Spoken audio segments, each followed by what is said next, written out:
here today as members of this Joint Select Committee to earnestly and openly bring your expertise, your questions, and your lived experience to the discussion. Let us challenge assumptions, test ideas, and build recommendations that are practical, compassionate, and unapologetically strong. Together, we can reshape the narrative, not just of law, but of safety, of dignity, of healing for every Jamaican who is affected by the monster of domestic violence. I look forward to our discussions in the upcoming months as we work swiftly to complete the review during this new fiscal year, the coming fiscal year. I invite each member of this committee to honor the survivors who came before us by refusing to settle for anything less than real change. And I want to thank you all for coming here today. I want to indicate that the committee will invite submissions relevant to its deliberations, written or by appearance before the committee. We will operate in accordance with the relevant standing orders of Parliament. We will establish subcommittees or working groups where required. And we will ensure that our work is completed in the shortest possible time, that we review this piece of legislation in a very comprehensive way, and that we move swiftly towards having an up-to-date, relevant piece of legislation that will address domestic violence in an impactful way. So at this time, I wish to invite comments from members online as well as members present in the chamber. I don't see any hands online, but I would like to invite Minister Johnson-Smith to make her comments. Thank you. Thank you, Madam Chair, and thank you for your continued leadership on this issue and for convening this committee, which has such important work before us. Madam Chair, this is our third time at this, so I'm hoping that it will be the charm. I very much appreciate your emphasis on the word swift, to not only ensure that we undertake comprehensive work that is properly informed by the practical side. You have raised the questions as to what is working operationally in the system, what needs to be fixed. And I think it's important for us to recognize that that this is a part of the intent. It is not to legislate only in form, but to ensure that the changes which we make to the legislation are real and impactful and fundamentally change the treatment of domestic violence in Jamaica, as well as provide a platform for the cultural change that must accompany the effectiveness of any legislative approach that addresses human behavior such as this. I want to include specifically reference to the changes to the last amendments made, and to say that it was a good thing that we were able to harvest those very clear and low-hanging fruit which deliver direct and impactful changes like the turning in of the gun, like the move from 10,000 to 1 million. Very real and direct changes. And it will be good for us to know if the amendments are flowing in the courts in the way that we intended and hoped, so that if there are changes which need to become a part of this, any improvements which need to become a part of this legislation, we're able to so do. Madam Chair, I wanted to just raise that I think there are maybe one or two issues that don't sit in this act, but which are directly related and which we could probably think about harvesting as well if the committee is minded. But it strikes me that in the other legislative, the matters which we still continue to await, which are the subject of other legislative processes, like the changes that were agreed in Joint Select Committee to marital rape and the circumstances under which it can be prosecuted. Could that be considered to be a consequential amendment under this process if it is that the Sexual Offences Act does not find its amendments, rather don't find their way before the Parliament in this legislative year? There are a few others that I am on which I'm similarly minded to think that we can lift them from where they sit, where they were agreed by Joint Select Committee, subject of reports that were approved in both houses, to see whether one of the things that this committee can do to be impactful is to identify those and bring them here.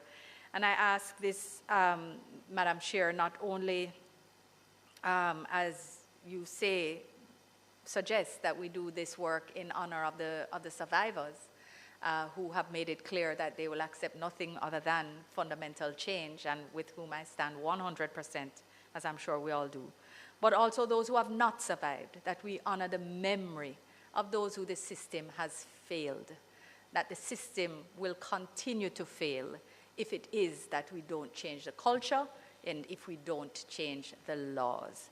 So, Madam Chair, you know I struggled with acceptance of your request that I join this committee just because the schedule is so, but I'm committed to this process. So I want to offer you that commitment and wish us and the women and men of Jamaica, but primarily the women who this affects, principally, the success of our efforts here. Thank you so much, Minister Johnson-Smith. I do appreciate that. You have a very demanding schedule, but you agreed to sit on this committee, and we really appreciate it, really appreciate it. I want to invite Dr. Brownberg to make an intervention here. Thank you. Thank you, Madam Chair. Madam Chair, I believe that this is work that's long overdue, even though, well, we have been talking about it, regardless of the amendments we have made recently, that there's still work to be done, and I am pleased that at the beginning of this session that we are actually doing it. I want to just remind, although I'm sure you're aware, that for this first meeting, I was expecting to have a copy of the bill, a copy of the Joint Select Committee minutes, the report from the Joint Select Committee, notwithstanding its circulation previously. But as a member of this committee, I was expecting to have that before me today. I also was expecting that this would have been, for the first committee, simply procedural matters. It's now 15 minutes to 5, and I know that you are well aware that Minister Camilla Johnson-Smith is not the only one with a very pressed schedule. And therefore, I do not have much more that I can spend today for this meeting, because, and I understand why we have run late. I mean, we were discussing important issues that required the kind of detail and time that we spent. But I'm saying it because I am going to run out, and I don't want it to be misunderstood, right? That I am committed, but I am duty-bound to leave at 5. But just to say that I'm hoping that we will get the additional documents so that we can peruse that and so that we can have that for the work that is to come. Madam Chair, there is absolutely no doubt that in a country where femicide is as high as it is, where we struggle with issues of sexual abuse and domestic violence, that this is important work to be done. And thank you very much. And I'm certainly looking forward to the work that we will do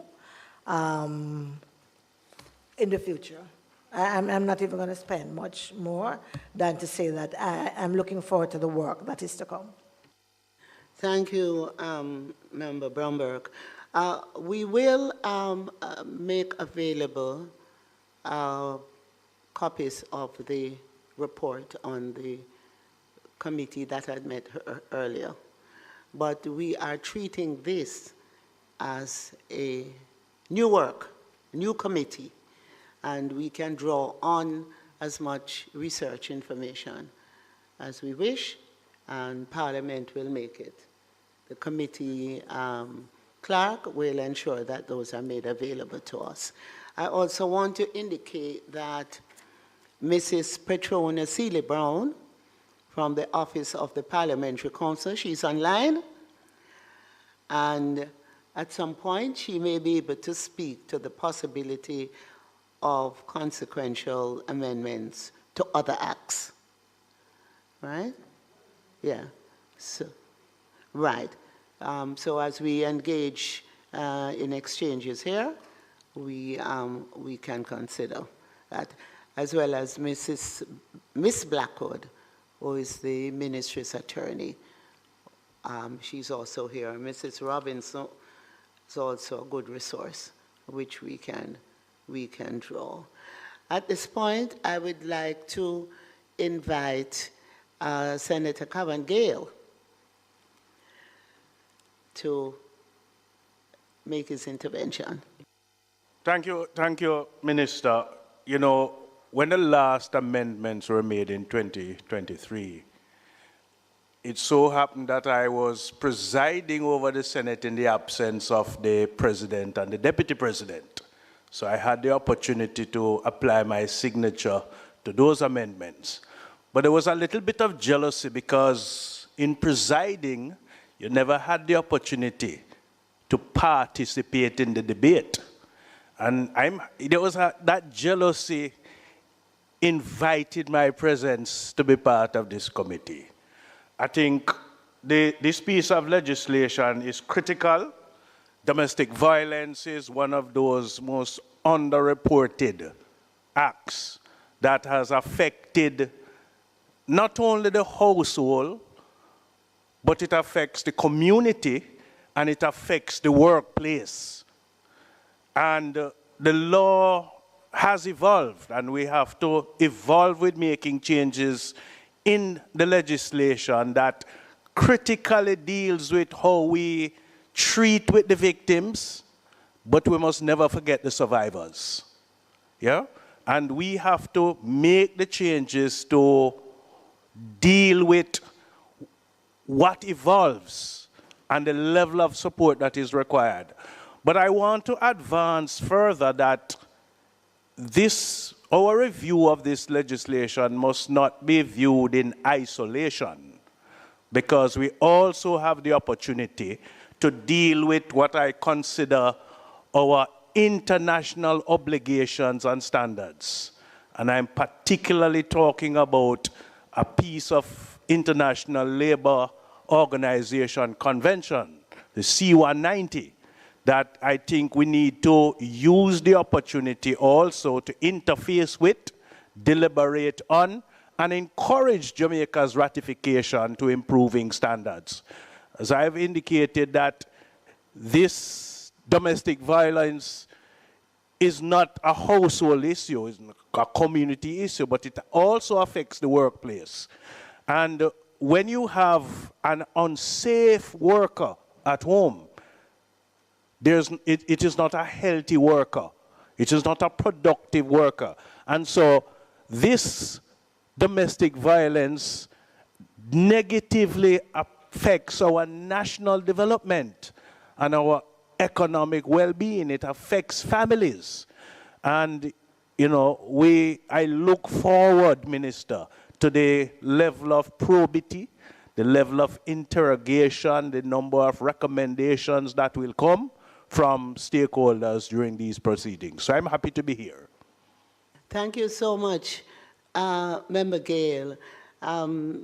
Certainly, this legislation will have far-reaching impact on domestic workers and what some have to endure in the workplace. So this will be far-reaching. I would like to invite Member Malahoo Ford to make an intervention at this point. Thank you, Madam Chair. I share the view that the Domestic Violence Act is one of great importance for the protection of families. I have worked with this law in other roles before I came to Parliament, and I was just thinking back when the Act was amended, I think in 2004, to insert the provisions dealing with common law spouses. A matter came before me when I was then the judge in the parish court of St. Elizabeth, as it is now termed. And I believe it was the first occupation order that was being made on that side under the Act. And it was against a very, very popular and wealthy businessman in a relationship that was uneven in economic terms, and it created quite a furor. But based on what came before the court, it was such a critical piece of legislation to offer protection at the time. I was just looking on the terms of reference to the committee against Standing Order 77-7, which confines deliberation to matter referred to the committee by the House. And it simply refers the matter of the Domestic Violence Act for consideration and report of its findings. And I note the reference to work done in a previous parliament. Some recommendations were implemented and some were not. And you're right that this will have to be considered as new work, but can very much be informed by what was previously done. One of the shortcomings of referencing matters to joint select committees for review is the absence of a timeline within the work, within which the work is to be done. And so my experience is that bills and acts are reviewed, and sometimes we come to the end of a session or the life of a parliament without the work being completed. So I join you in your call for expedition in the work. I believe that in considering the adequacy of the existing legal framework, it will have to be done in our cultural context, which tolerates verbal, emotional, and physical abuse, sometimes excusing it away as a demonstration of love, and also where those who should benefit from the protection of the law are sometimes discouraged. And I have heard of many cases where victims find the courage to go to the police station, and the response that they are met with by the investigating officers. And I acknowledge that training has taken place and we have made a lot of progress, but there is still a lot of work to be done, because any benefit that is provided by law will only go as far as it can be executed, implemented, and enforced. And so I am looking forward to being part of the work And I hope that we will conclude the work as quickly as possible. Because it is an issue, it covers many issues that are always topical. And at the end of the day, there is always the call for something more to be done by the Parliament. So it's timely, and I commend you for also kickstarting so early in the life of the Parliament, since we were interrupted with the passage of the hurricane and dealing with matters related.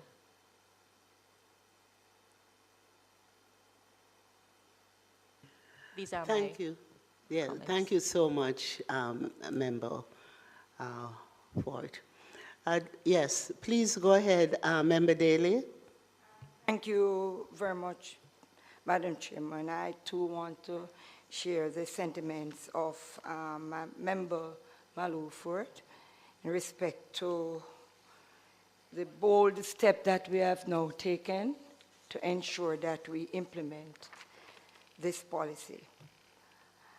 But I want to hasten to say that I am very anxious equally to look at the education aspect of it. Because while we are here doing all these things, I happened to speak to some young men in my constituency, and I realized they are far away from knowing about this new piece of legislation. So we're going to continue probably piling up more ideas to be implemented for prevention, and the perpetrators are not aware. So I strongly believe that I would want to see this committee set out by first ensuring that there's a number of engagements, especially starting in the schools. And I must tell you, Madam Chair, that you'll be amazed to know what is happening in some of our schools right now. And therefore, for us to be able to deal with this kind of sexual harassment and domestic violence, we definitely have to stop believing that we are dealing with just children in the school and start looking at what is happening in the school and look at some of the root causes. So I am very happy for this, and my input will be solely on education, public awareness, in order that we'll be able to fully implement these laws. Thank you so much, Member Daly. I don't see any hands up, but I would like to invite Senator Scott Motley to make comments here. Thank you, Chair. I think it is well known how much I have welcomed the amendments that we did in 2023 and how much I've been looking forward to the convening of this Joint Select Committee. The fact of the matter is that 1 in 4 women are victims of inter-partner violence in Jamaica. And when we look at that, we see where broken families create a broken nation. And the outcome of having this sort of violence in homes is that we produce children who become adults who do not know how to interact in a society. So I really am hopeful that we will be able to conclude this as quickly as possible. And I notice, and thank you, Madam Chair, for your emphasis on SWIFT. I know that you mean business, and I'm certainly looking forward to having this matter completed as quickly as possible. I just want to make one comment to you, Madam Chair, because you interact with the music community more than anybody else I know, and more than anybody else has ever done. And there is power in the music. and power in the words of an artiste. And perhaps even now, as we are deliberating and trying to strengthen this legislation, we could encourage our musical community to start using different kinds of references to women, so that we don't hear a woman being referred to as gal and in any kind of derogatory way, that we produce music which uplifts women and recognizes their place in the society. So I'm here, I'm willing to work. I look forward to the call, and I can assure you generally of my support. Madam Chair. Thank you so much, Senator. Thank you. We see whose hand is up? Welcome, Senator Fitzhenley. Please go ahead. Thank you, Madam Chair. I want to just confirm first that I'm being heard. Yes, yes, thank you. I wanted to confirm that I'm being heard clearly. Yes. I am.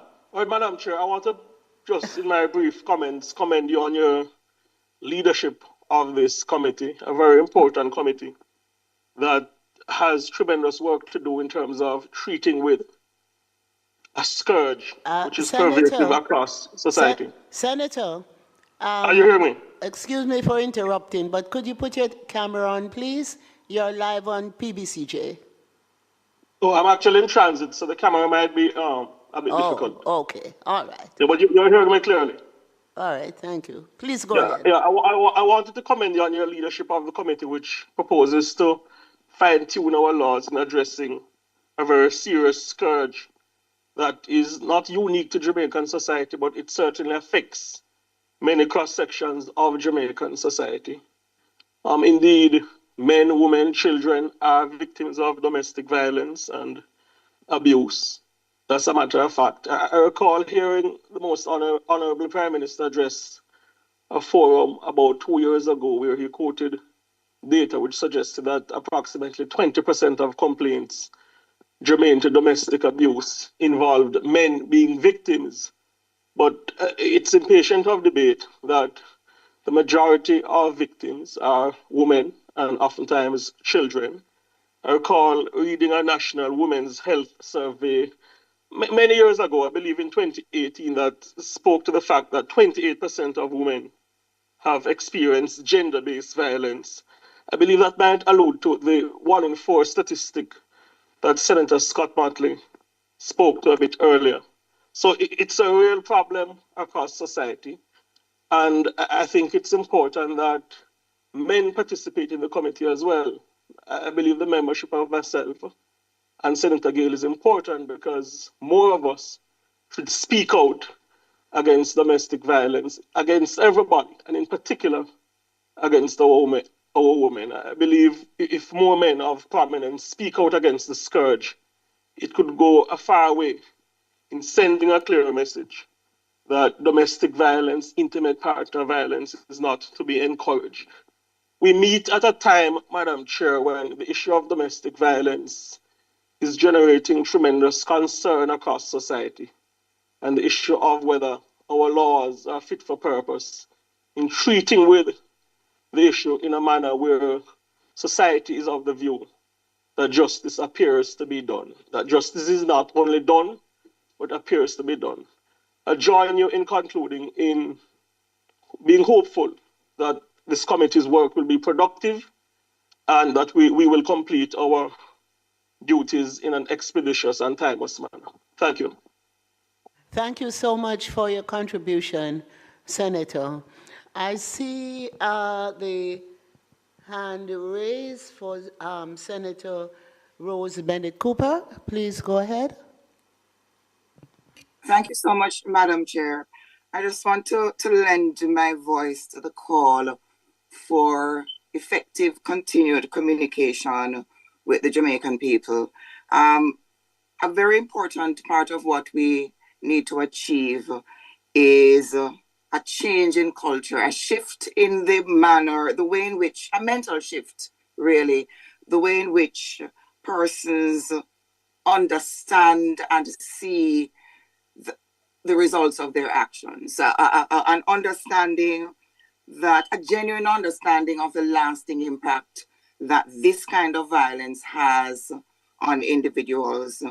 And particularly when it is being meted out in a space, as you, I believe it was you, Madam Chair, who mentioned this earlier, that this is a space, and these are spaces where you expect to be safe. And if these are the spaces that you end up being afraid of the persons around you, afraid of the environment, then you have a situation where individuals leave home, go to work, go out in the public space, and they're deathly afraid of returning to this place that is to be their space of safety. Thank you, Senator. So I am yes, go ahead, continue. Forward to the conversation.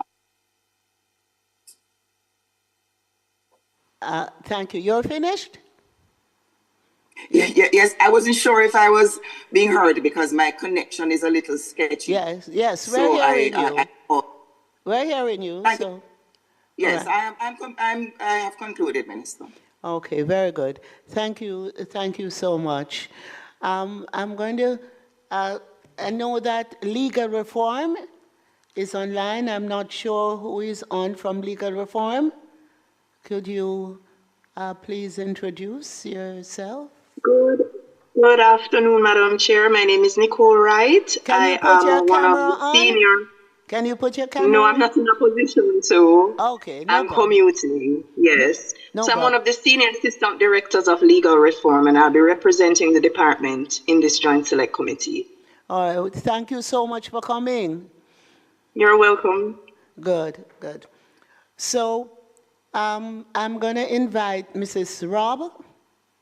Robinson, Senior Director, Principal Director, the Bureau of Gender Affairs, to make some comments at this point, after which I will ask Ms. Blackwood, the Senior Legal Officer in the Ministry, to make comments as well. And then we will move into procedural matters. Okay? Mrs. Robinson?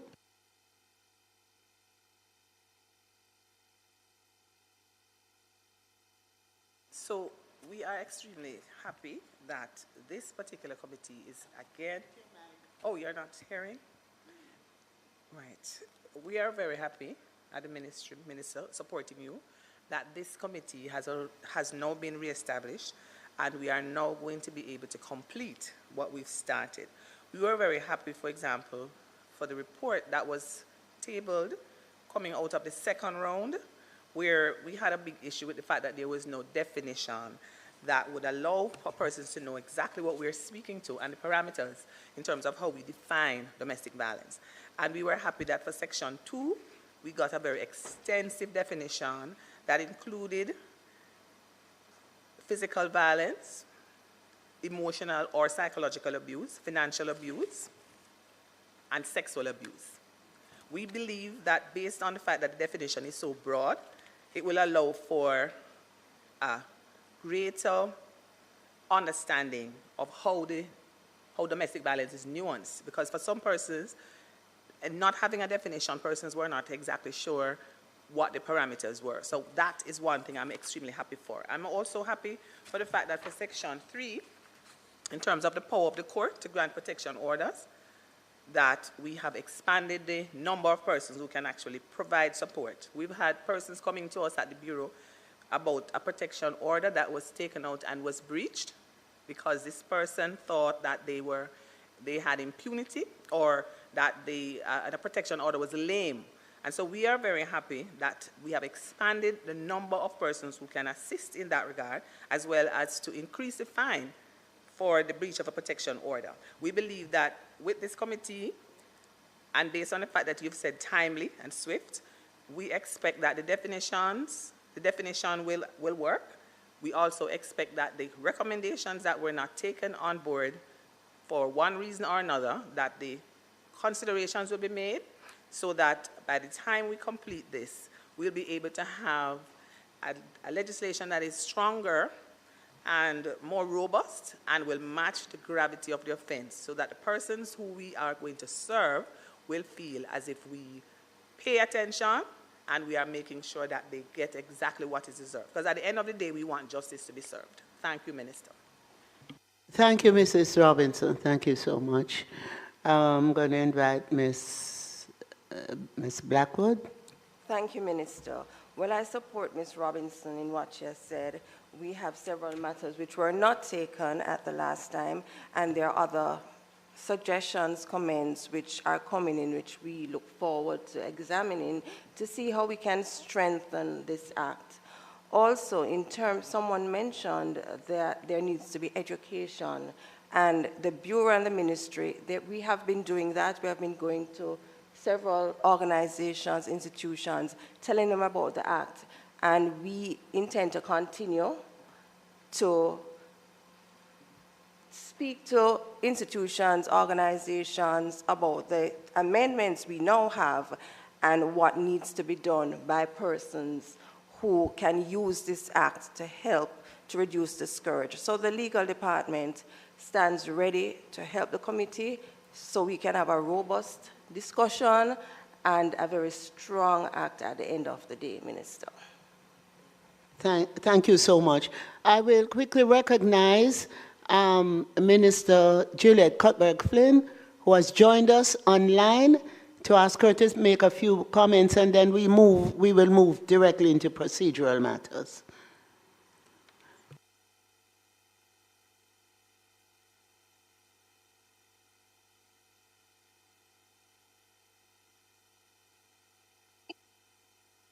Can you hear me? Am I being heard? Yes, we're hearing you. Okay, I'm sorry I'm joining late. I was kicked off and then I got sidetracked. But let me just say that I'm very excited to be part of this Joint Select Committee. Let me also congratulate you, Madam Chair, for this meeting and all that you have done, to bring this very important matter to the fore. I believe that we are better off for having you, bringing this matter to the fore in Jamaica. I think once the Domestic Violence Act, once that came to the Parliament, I think, just after listening to persons in my constituency and persons on social media, how elated they were to know that we are actually debating this in the Parliament. Again, I think I'd mentioned this before in our other meeting with the parliamentarians, of the importance of our voice, I think, as women in the Parliament, to make sure that our voices are heard, and forcefully about domestic violence. Again, it can go both ways, not just something against women, but also against men. And so it is very important that we discuss this. And again, I just want to say that I am happy to be part of this Joint Select Committee. Thank you. Thank you, Minister. I will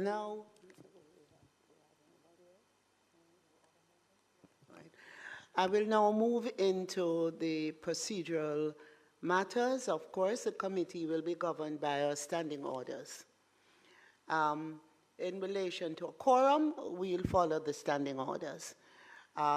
3 members plus the chair, right?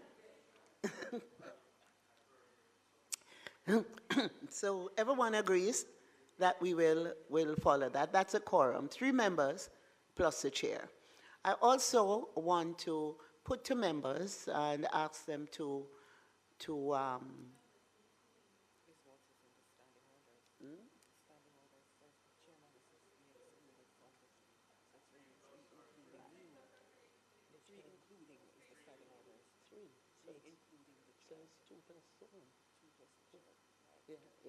Okay, so the standing order says 3, including the chair. And so that's fine, right? And then in relation to,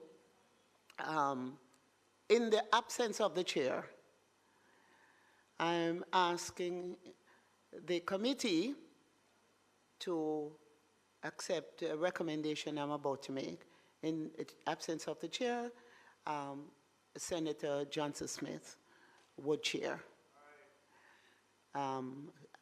So I hear no objection. And in the absence of the chair and Senator Johnson Smith, Senator Cavengale would chair. Good. So we have agreed on that going forward. So procedure in this committee, it reads, if the chairman is unable to be present at any meeting, committee shall elect another chair whose tenure of office shall be for the day of, you know, we have to rewrite this too. It says for the day of his election. So we have to look at the gender. We have to rewrite this, right? But, and as chair, I've asked the committee, and the committee has accepted, in my absence, Senator Johnson Smith, and in both our absence, Senator Cavengale. So I want to thank the committee for accepting that. And of course, the quorum, 3, including the chair. Right. So we will, the work of the committee, we will, I would say, have discussions outside of the margin of this meeting to determine the date when we can schedule. We do a schedule for our meetings so that we can meet on a regular basis, but to determine how regular and the days in which we'll meet, depending on the availability of the chamber and the schedule for other committee meetings. The committee will invite submissions relevant to its deliberations, written or by appearance before the committee, and will establish subcommittees or working groups where required. And I would like to recommend at this meeting that we ask member Marlene Mallow-Fort we immediately establish a subcommittee that would treat with cross-cutting legislations that would impact on this piece of legislation. We want to move quickly, and we want the work to be done in a way where we're really very comprehensive. Member Johnson Smith mentioned earlier about other legislations, and we, in fact, would wish at some point for Mrs. Petrona Seeley Brown from the Office of the Parliamentary Counsel, who is online, to speak to the possibility. And certainly we would want to give the responsibility to Member Mallow-Fort to sort of lead on that with a subcommittee to ensure that nothing falls between the cracks and that we are able to pull it all together. You wanted to make a comment, member? Yes, go ahead, please. Seeking some clarity, Madam Chair. The membership of this subcommittee is to be determined by what means? Just seeking clarification on how the membership of the subcommittee is to be determined. Volunteers, ask, oh. Well, and I really should call it a working group, not a subcommittee, a working group. And we would ask you to come back to us at the next meeting with recommendations as to how. Of course, Mrs. Brown, Mrs. Cecilia Brown, I see your hand up. She'll make a comment on that. But I see you working closely or consulting with the technical legal group in this regard. So go ahead, Ms. Cecilia Brown. Thank you, Chair. Good evening, members and colleagues. There are about 25 recommendations, Chair, about over 25 that were made in that report of 2018 when we had reviewed the Sexual Offences Act. And I think that is where we can start looking at how we can implement whatever recommendations were made, whatever consequential amendments we may accept. Senator Johnson Smith spoke about the repeal of, I think it was Section 5 of the Sexual Offences Act, which dealt with marital rape, because that was one of the recommendations. So I think we can start there by looking at the report from that time and building on that. Thank you so much. Go ahead, Minister Johnson Smith. Thank you. Through you, Madam Chair, to thank Mrs. Seeley Brown, and also just to make the point that the intention is to advance the provisions, yes, and not to stick to a form. So I think the most important thing is to not only look at the report, but to actually check with the Ministry of Justice and the Ministry of National Security, both of which are charged with various aspects of the legislation that is outstanding. Minister Chuck had on a recent occasion told me that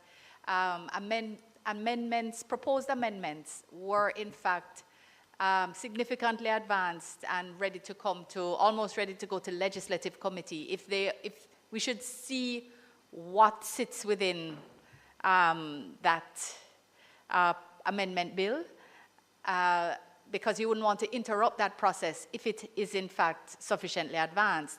If, however, we find on further inquiry, that they are in fact languishing in between files or between ministries or departments, then I am suggesting that we as a committee rescue them and bring them home here, where we will take good care of them and bring them to fruition. But so it's not to say we want to undertake consequential amendments as a matter of, it is that let's identify where we can harvest complementary work, but if it is already advanced, let's support it where it is and focus on what is already before us. Thank you, Madam Chair. Noted and agreed, member.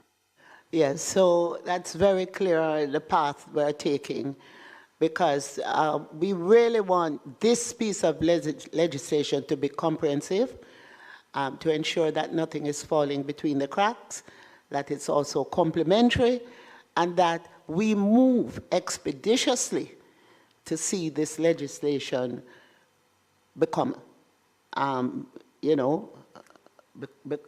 become in force.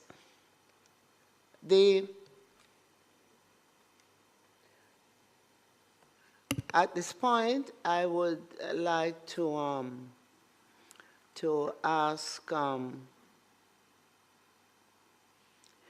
I think Senator Scott Motley was part of the team that worked earlier, and I would just like to invite hear our comments on the discussion we're currently having. I endorse exactly what Senator Kamina Johnson-Smith has said about the approach to be taken in relation to the amendments which we're seeking to do.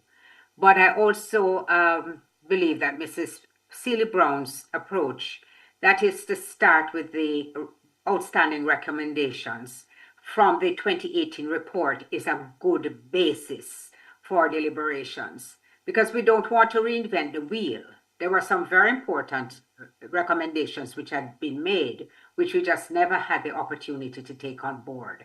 So if we meld the two suggestions, I think that we have an ideal way in which we can deal with this matter efficiently and effectively, Chair. Thank you so much. We will circulate the previous report, and I think there is a matrix with the recommendations coming from the various entities. We will also write to the various entities and ask if they wish to make further submissions. Just before I take you, Minister Johnson-Smith, I will take Senator Gale, then Minister Johnson-Smith, and then Minister Member Malahoo Ford. Yeah, thank you, Chair. These recommendations that never made it on board, it would be good as part of supporting that listing for those of us who are now coming in to understand and appreciate why they were never taken on board, because that would be helpful in making a determination whether or not they are still relevant, could have been taken, or totally rejected. Yes, well, that document exists. The matrix, the recommendations, the entities from whom they came, and the comments of the committee. So we'll be able to review those as well. And again, invite the various stakeholders who were invited before. Some may choose to come again.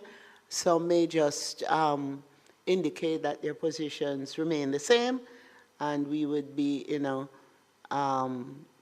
better position to just review and make recommendations to Parliament in our report.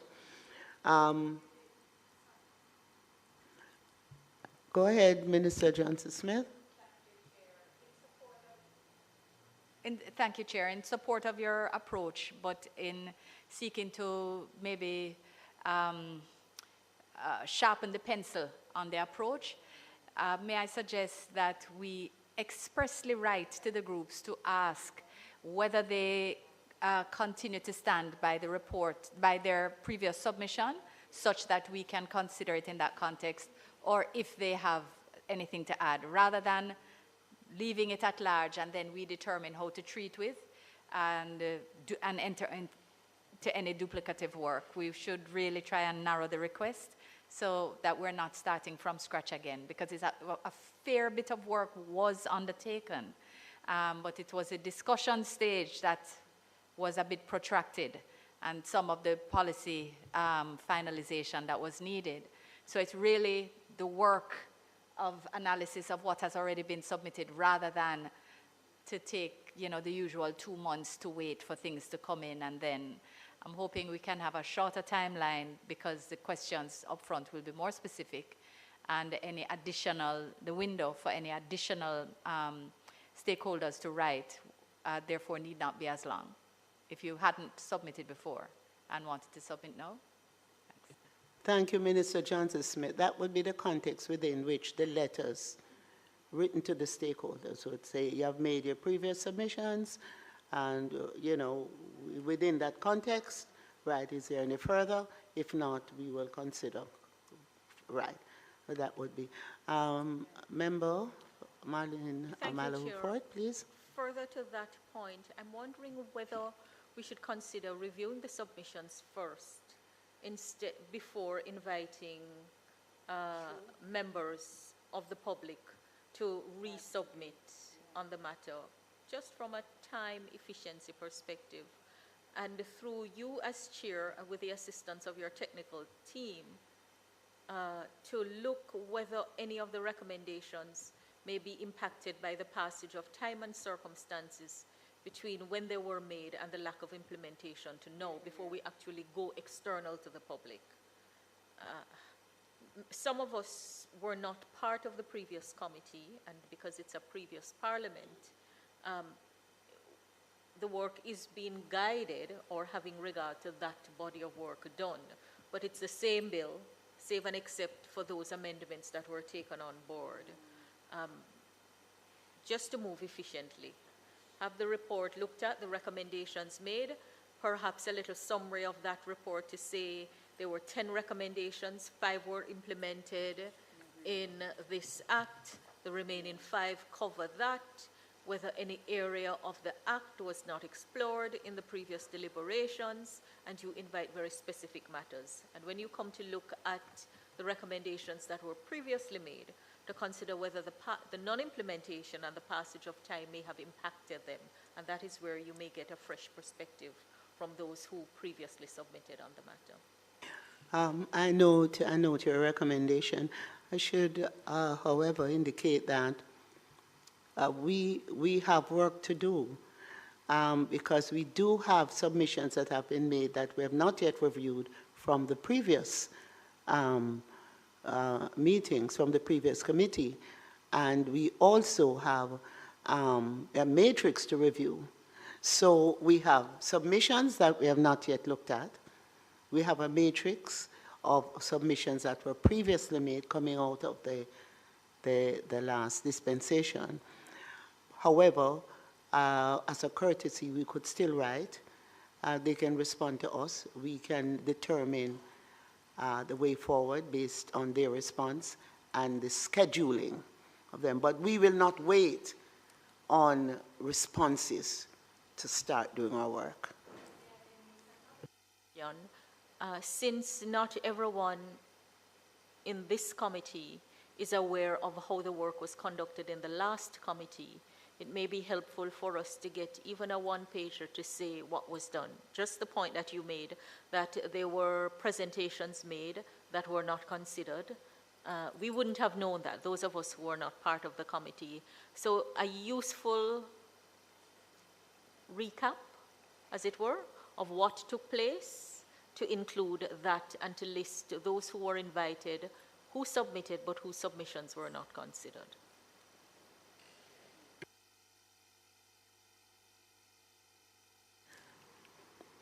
So that information, Member Maloford, we will pull that information together and we will circulate to members. All right?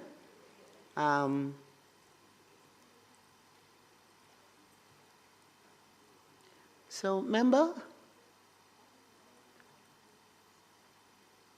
Member, are you okay? Well, we will circulate the information, so you will be brought fully up to date because it's quite a lot, and to spend a meeting just doing that would take up a lot of time. We will spend our meetings, remember? We will spend our meetings reviewing the submissions we have not yet reviewed. We will review the matrix, and we will provide you with a report on what the work that has been previously done. Have in place a ministry legislative team comprising the legal officers and the policy officers? Still? Okay. We will provide this committee with all the information necessary. The technical team, the members, and the support team that is in our parliament. Okay? So, for example, the domestic violence at the Joint Select Committee has Ms. Cohen as the clerk for the committee. We have for the caucus a different clerk. And so any matter to do with the Joint Select Committee on Domestic Violence, it is Ms. Cohen, who actually heads the team of clerks in Parliament here. Okay? Right. I think at this point, I've kept members long enough in the chamber, and we have achieved quite a lot. We have settled in a very uncontroversial way, or procedures to follow, and we have established the persons who will chair in my absence, persons who will chair in the absence of Senator Johnson Smith, Senator Cavan Gale, and in the absence of both myself and Minister Johnson Smith. Member Malahoo Ford will take on the responsibility to pull together, working along, consulting with the technical team on the cross-cutting legislations, what we may have to try to incorporate or what we are satisfied is sufficiently advanced that, will be enacted to complement what we are doing, and that we will be moving expeditiously to bring this act into force. So at this point, I just want to make my closing remarks. If there is no other intervention from members in the chamber, members online, I will just quickly wrap up here to say that I want to thank you all for making yourselves available as I bring this session to a close. My deep appreciation, your combined contribution rooted in your expertise, your compassion, and your unwavering resolve has enriched your collective understanding and fortified our shared purpose. What stood out most clearly today is consensus that protection must be proactive, enforcement must be consistent, and support systems must be accessible to every person in every corner of Jamaica. And during the upcoming months, we will establish important groundwork for reviewing important recommendations which will strengthen monitoring mechanisms. This is intended to improve interagency collaboration, expand community-based prevention efforts, and ensure that victims and survivors are treated with the requisite support, empathy, and efficiency rather than further trauma when they seek help. Series of actions which we will take over the upcoming over the upcoming months will guide further legislative refinement, policy enhancement, and resource allocation. They will serve as a blueprint for Jamaica in which no one is left unprotected because of geography, economic circumstance, or fear of disbelief. I leave this meeting encouraged, and I think we all leave this meeting encouraged. You have shown that when Jamaicans of goodwill come together across party lines, professions, and perspectives, we can move mountains. So I'm really looking forward to us moving expeditiously in putting this new Domestic Violence Act in place. We may even look at a name change. We don't know what will come out of these deliberations, but I want members to feel free to put your recommendations, to review recommendations that will be made to us, and to ensure that we make the right decisions in our recommendations to Parliament for this legislation to be enacted. I want to thank you all so much. So on the motion for adjournment, motion for adjournment moved by Minister Johnson Smith, seconded by Member Denise Daly. I now thank everyone, members in the chamber, members online, and for the technical team in the chamber and online. And now this meeting stands adjourned. Thank you. Good work.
July, your NHT home improvement loan will increase to $3.5 million for qualifying applicants.